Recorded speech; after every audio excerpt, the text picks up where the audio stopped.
manalo ng papremyo dito sa Family Feud. Please welcome our host, ang ating kapuso, Ding Dong Dantes. Yep! Woo! Hello, man. Hello. Mr. Ron. Welcome. Brian. Hi, Erica. Hello, hello. Yeah!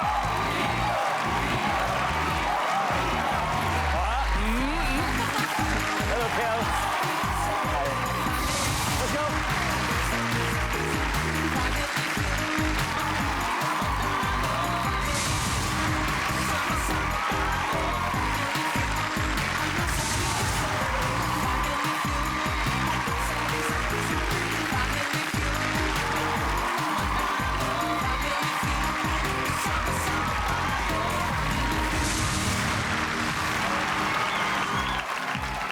Magandang hapon po, mga kapuso. Huwebes na naman ngayon, kaya naku, sigurado po akong excited na po ang lahat, lalong-lalo na ang mga baby boomer at Gen X sa ihinahanda naming episode dito sa pinakamasayang family game show sa buong mundo, ang Family Feud.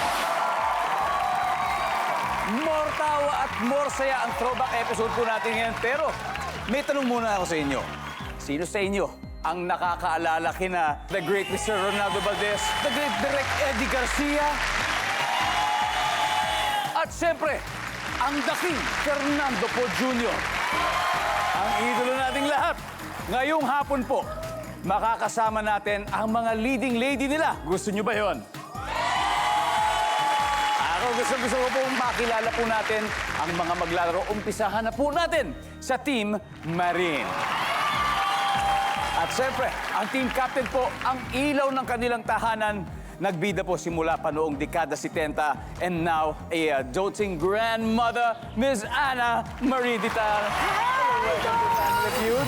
Good to see you. Thank you. Ay, ito po. Sino po makakasama ng Team Marine ngayon? Well, andito syempre ang aking panganay, ang isang pinakagwapong panganay, si Ryan, DJ Ryan po. And DJ Ron! Yeah. Welcome to Family Feud. Hello. Thank you. And ang pinakagwapong bunso, Ang bunso. ang aking chef na anak, Wow. si Brian. Chef Brian! At syempre, ang kaisa-isa kong magandang daughter-in-law, Erica. Wow! Welcome po sa Team Marine. Gusto po natin magbalik tanaw, magmula yung mga panahon na nagsimula sa showbiz. Sobrang excited po natin makita ang mga pictures nito. Halimbawa, Wow. kagaya nito, yan. Anong taon po ito? Kitana? Siguro yan, mga 79, ganyan, Mga 70, 80. late 70s. Ilan taon po kayo nagsimula? I started ng 15. 15 pa lang, years old. Wow. 15. So, ito mga 18, going 19, mga ganyan. This is gonna be fun. I'm sure yung mga top answers dito magiging madaling-madali para sa inyo.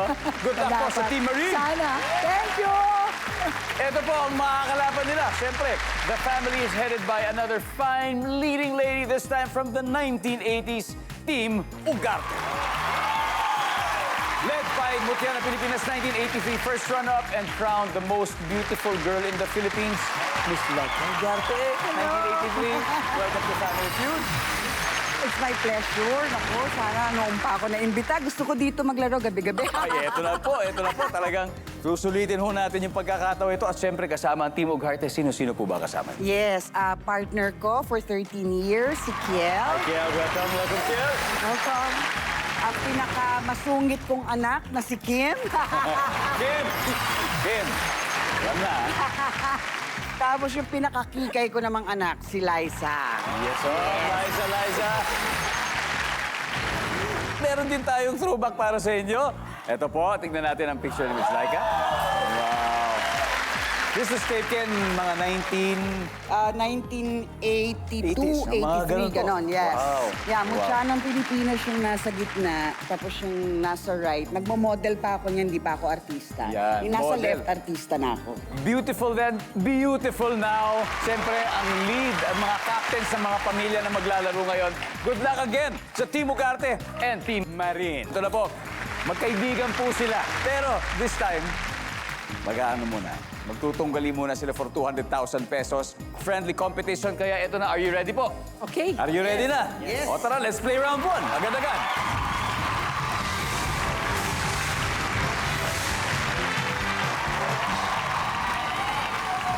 Good luck.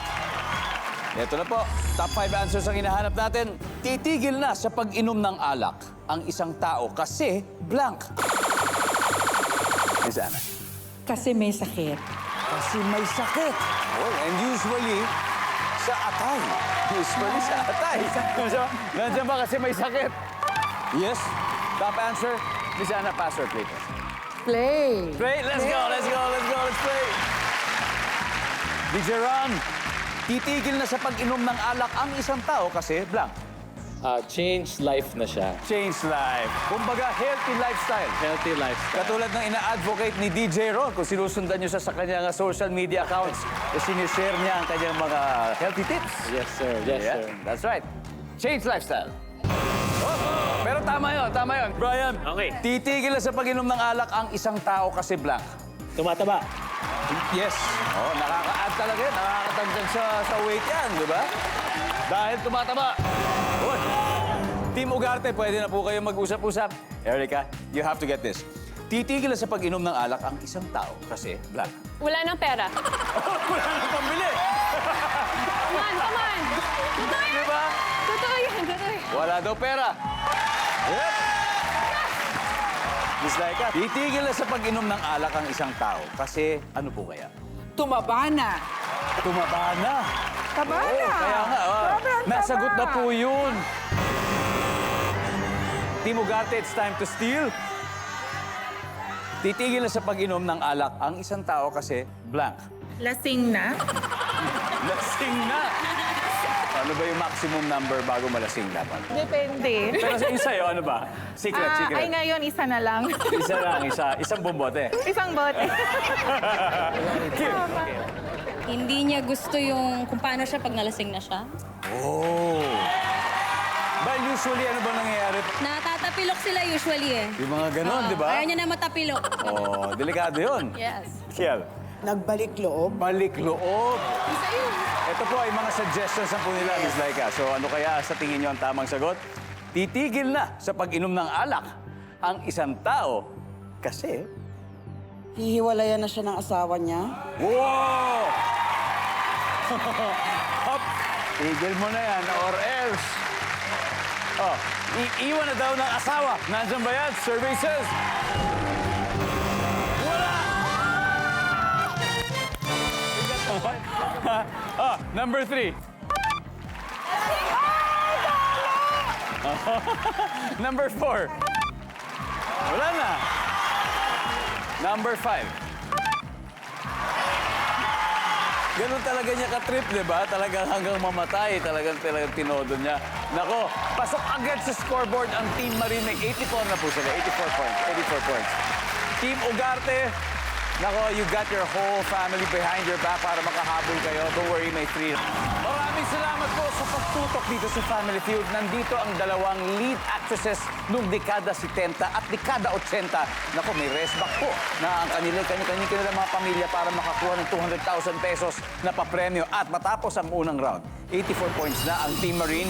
Pero antay lang kayo, hindi papayag matambakan ang Team Ugarte. Kaya ready na maglaban si DJ Ron at Kiel sa round 2. Let's go!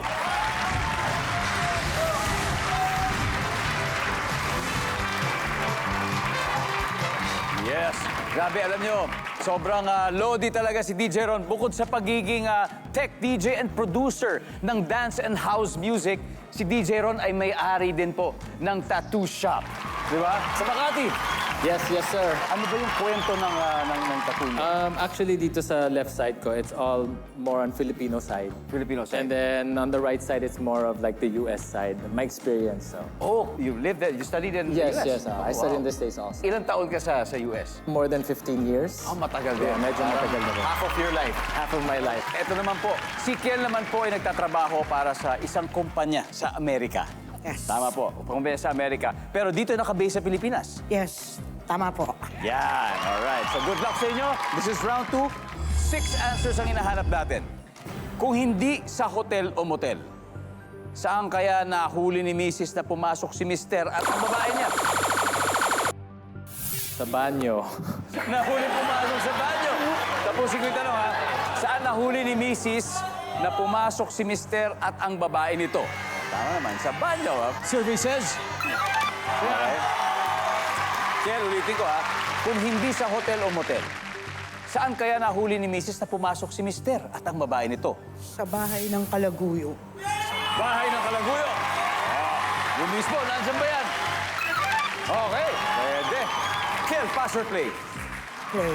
Alright, let's play round 2. DJ, balik muna tayo. Aha. Kim, ikaw na. Hindi sa hotel-motel, hindi rin sa bahay, hindi sa banyo.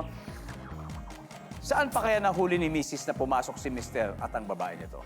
Sa restaurant. Pumasok sa restaurant? Nag-Valentine dinner sa paborito Valentine dinner. restaurant.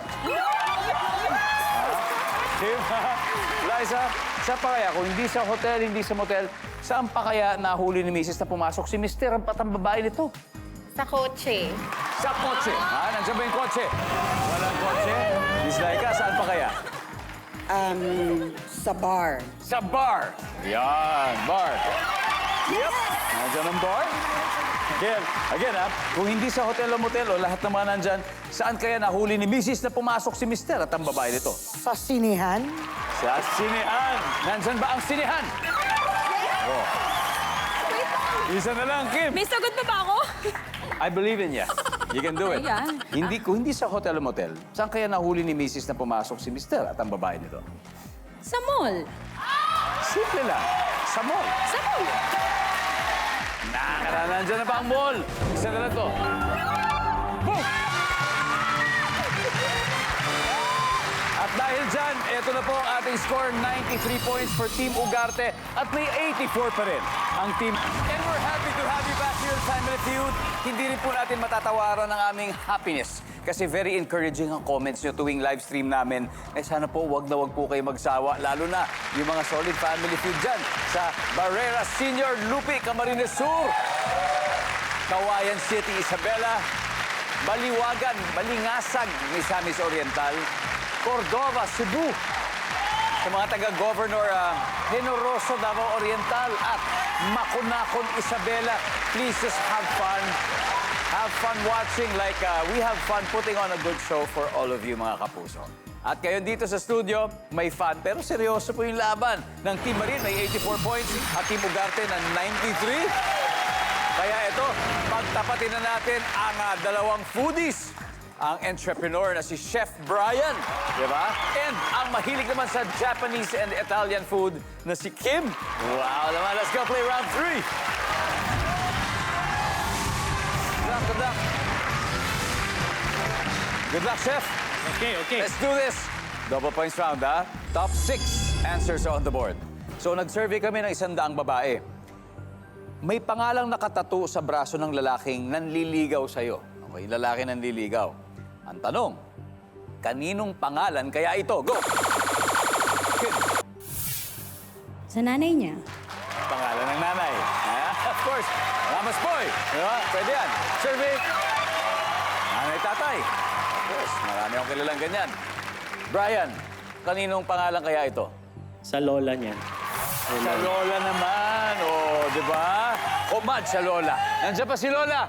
Lumaki sa lola, nandiyan din. Pero mas mataas, Kim. Pass or play? Play daw. Play? Okay, let's go. Brian, balik muna tayo. Okay, again. 100 babae, ha? Liza, 100 babae si Nerve. So, may pangalang nakatato sa braso ng nanliligaw sa'yo. Kaninong pangalan kaya yun? Kay Mama Mary. Mama Mary. Okay, Mama Mary. Mama Mary loves you. Survey? Wala. Miss Laika, kaninong pangalan kaya nakatato doon sa lalaki nanliligaw sa inyo? Ex niya. Iyon! Hindi pa nakaka-move on. Pero mahaba, Luz Biminda. Kung halimbawa, kayo po yung babae, ano sasabihin niyo po sa nanliligaw? Pero yung pangalan ng ex niya nandun. Pabuburan niyo ba kaya? Oo. Di ba? Automatic, no? Oo, Automatic. tanggalin mo. Patatak pa natin. At dadalhin natin sa... Yun, di ba? Diba? Sa tattoo shop ni DJ Ron. Baguhin mo. Nandyan ba ang ex? Yes! Yun! akin. Ito may pangalan nakatato sa braso ng lalaki ng liligaw. Kaninong pangalan kaya yun? Wala. Kim, ito Kim. Team Marin, mother please. Kim, kailangan Sa masagot mo anak to. niya. Sa anak Ayoko niya. mabuzzer. Sagot agad. Okay, very good, very good. Sa anak niya. So, nanliligaw siya. Pero may tato. Pwede naman. Ang tanong, ilan yung anak? Well, 16. yun lang. Diba, marami. Nandiyan ba ang anak? Of course, Liza, muli, isang daang babae tinanong, may nanliligaw na lalaki, pero may tato. May pangalan ng tao. Ang tanong, kaninong pangalan kaya to? Paboritong singer? Paboritong singer? Pwede. O, nandiyan ba ang singer? Wala. Ito na. Okay. Erica, okay, again, galing sa isang daang babae, may nanliligaw na lalaki, pero may tato na pangalan. Kaninong pangalan kaya yun? Yung namatay, Namatay na... kapatid. Ted?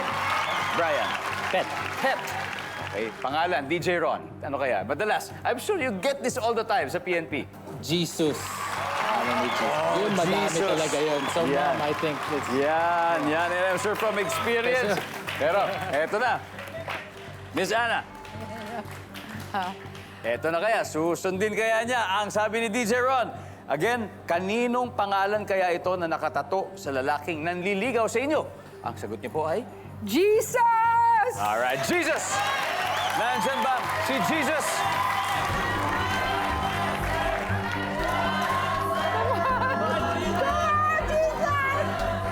Malalaman natin sa pagbabalik ng Family Feud.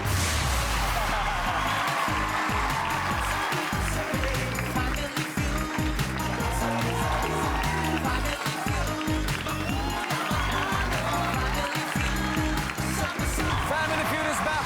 Kaabang-abang po mga episodes natin simula Monday dahil we will have a week-long celebration. Kaya, alam niyo, gusto po namin kiligin habang tumatawa. Kaya this February, abangan niyo po yan. Now, back to the game kanina. Tinanong natin, so kung may pangalang nakatato dun sa lalaki nanliligaw sa babae, kaninong pangalan kaya yun? Ang sabi po nila ay si Jesus. Nasib, kaya tayo ni Jesus. Sa tanong na ito, we'll see. Survey says...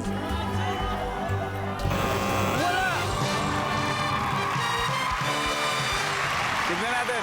Number 6, please. Alagang aso. And finally, number 3. Name niya. Walang name niya. Name ko. Anyway, recap tayo ng scores.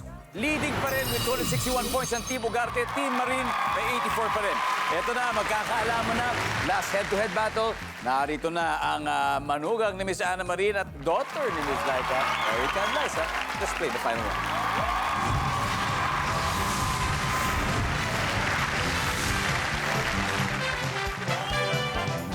Good luck. 4 answers, triple points. Bago ka mag-resign sa trabaho, siguraduhin mo munang ikaw ay blank. Go! Erica, May Siguraduhin mo? sunod na trabaho na. siguraduhin mo. May lilipatan ka na. Survey says, yes. Pero meron pa, Liza. Bago ka mag-resign sa trabaho, siguraduhin mo muna na ikaw ay blank. Nagbigay ng resignation letter? Nagbigay ng resignation letter. Siyempre, para maayos. Yeah. Do not burn bridges. Ang alam mo, bigla ka nilang aalis. Awul. Di ba? Nandyan ba yan? Wala. Erica, pass or play? Are we gonna do it? Play. All right, let's play the final round. This is your chance. Okay, isipin niyo po. Isipin niyo, ha? Bago mag-resign, siguraduhin mo muna na ikaw ay blank. May naipon. May naipon. Di ba? Nandyan ba ang may naipon? Iyon! At maraming naipon points. DJ Ron, 2 more to go. Bago ka mag-resign sa trabaho, siguraduhin mo munang ikaw ay blank. Mayaman na. Mayaman na! Secure na secure, di ba? Nandyan ba yan? Yes! Come on. One more. We got this. 261. Brian, we got 1 more to go. Pag nakuha mo to, uuwi na kayo na may siguradong 100,000. Bago ka mag-resign sa trabaho, siguraduhin mo muna ikaw ay ay blank. may investment. Elaborate mo, what do you mean by may investment? Parang yung naipon mong pera, nilagay mo sa isang negosyo na kumikita na ng pera. Negosyo. Para may Okay. pumapasok na... Gets, okay. So naging entrepreneur ka. Yes. Survey says, go!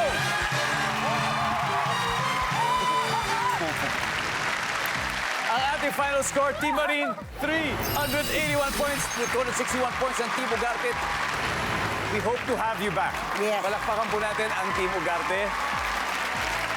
Mag-uwi pa rin po ng 50,000 pesos. Thank you very much.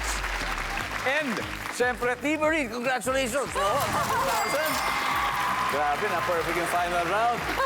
Sino po ang dalawa maglalaro sa ating Fast Money? Si Ron, tsaka si Bri. Alright, it's gonna be DJ Ron and Brian. Mga mabutol, talagang masarap talagang feeling pagkasama mo yung pamilya mo sa tagumpay. Pero hindi pa sila tapos, ano? Sasagot pa sila sa ating Fast Money round. Anyway, nagbabalik po Family Feud. Fast Money round na tayo. Una po maglalaro sa Team Marine ay si DJ Ron. DJ Ron, may mga gusto ka bang batiin na nanonood sa'yo ngayon? Hello, everybody. Hello, andito lahat ng mabuti.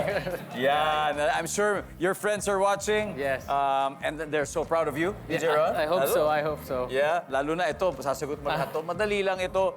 At ngayong gabi, target nila makapag-uwi ng total cash prize na 200,000 pesos. Meron ding 20,000 for your charity. Oh, Ano yes. bang napili niyo, DJ Ron? Kids with Purpose International. Kids with Purpose International, ayan po, para sa inyo po ang 20,000 ng ating winning team. Now it's time for Fast Money. Give me 20 seconds on the clock, please. Nag-survey kami ng 100 lalaki. Kapag sinabihan ka ng tatay ng girlfriend mo, magkano ba ang kailangan mo? Layuan mo lang ang anak ko. Magkano ang isasagot mo? Go. 0. Saang lugar may discount ang maliliit na bata? Market. Kapag ginawa ito sa'yo, malamang mahihilo ka. Pag inikot ako, Ano ang makikita sa mga footbridge sa Metro Manila? tulay. Lowest grade ng honor student sa grade school. 85. Easy run. Let's go. Tingnan natin kung ilan na nakakuha mo. Yung mga sagot. Magkano kailangan mo pag sabi ng tatay ng girlfriend, layuan mo lang anak ko? I don't need your money. Hanap yun, di ba? Wala. 0. Ang sabi ng survey dyan ay... Nice. Saang lugar may discount ang maliliit na bata? Sabi mo ay sa market. Survey? Oh, wala sa market. Kapag ginawa sa ito, sigurado mahihilo ka pag inikot-ikot. Ang sabi ng survey? Of course. Ano makikita sa footbridge sa Metro Manila? Siyempre, tulay. Tulay. Ang sabi ng survey? Uy! Uy! Wala. Lowest grade ng honor student sa grade school, 85. Survey? Nice one. Good start, DJ Ron. Let's welcome back, Brian. Brian? Woo! Yep. Here we go, Chef Brian. Go. Okay, Brian. Here we go. Now, si DJ Ron ay nakakuha ng 89. Not bad. 111 to go. Wow. You Okay. got this. At this point, Okay. makikita na ng viewers na sagot ni DJ Ron. Give me 25 seconds on the clock. Ito, nag-survey kami, 100 lalaki. Ha? Kapag sinabihan ka ng tatay ng girlfriend mo, magkano bang kailangan mo? Layuan mo lang ang anak ko. Diba? Magkano ang isasagot mo? Go. Priceless. Give a value. Sige lang, go. 100 million. Saang lugar may discount ang maliliit na bata? Amusement park. Kapag ginawa ito sa'yo, malamang mahihilo ka. Sapakin. Ano ang makikita sa mga footbridge sa Metro Manila? Rails. Lowest grade ng honor student sa grade school. 89. Let's go, Sir Brian. We need 111 points. Woo! Sige, ito ha. Kapag sinabihan ka ng tatay girlfriend mo, magkano ba kailangan mo? Sabi mo, Sir, 100 million. Take it or leave it. Take it or Ang sabi leave ng it. survey dyan ay, meron. Meron. At top answer, 1 million. 1 million. Saang lugar may discount ang maliliit na bata? Theme park. Amusement park. Survey says, nice one. That's the top answer. Okay. That's the top answer. Kapag ginawa sa'yo ito, malamang mahihilo ka. Sabi mo kapag sinapak. Ang sabi ng survey, nice one. Top answer yun sa'yo, yung pinaikot. Yun yun. Ano makikita sa footbridge sa Metro Manila? Siyempre mga rails. Ang sabi ng survey, uy, wala. Ang top answer dito, mga taong tumatawid. Mga taong tumatawid. Lowest grade ng honor student sa grade school, 89. Ang sabi ng survey. Yan. 90. Ang top answer, 90. Anyway, Brian, congratulations. Thank you. Nanalo pa rin kayo ng 100,000 pesos. Team Martin. Let's welcome back, of course, Team Ugarte. Nasaan? Dito na tayo. Erica, DJ Ron. Wow. Sana maulit. Sana yung magbalik. You did well. You played very well. Pero napakagaling din. May 100,000 pesos po kayo. Congratulations. Thank you. And more power sa inyong mga negosyo, sa inyong businesses. And I hope to work with you again soon. Yes, Dong, yes. Yes po. Yun na, ito po. Ito na, grabe. Diyan po nagtatapos ang throwback episode natin this week. Pero sana hindi pa ito ang katapusan ng more participation ni na Miss Ana Marin and Miss Laika Ugarte sa TV and film projects. We hope to see you again very, very soon. Alright? Pilipinas, maraming salamat po. Ako si Ding Dong Dantes. Araw-araw na maghahatid ng saya at papremyo. Kaya makihula at manalo dito sa Family Feud.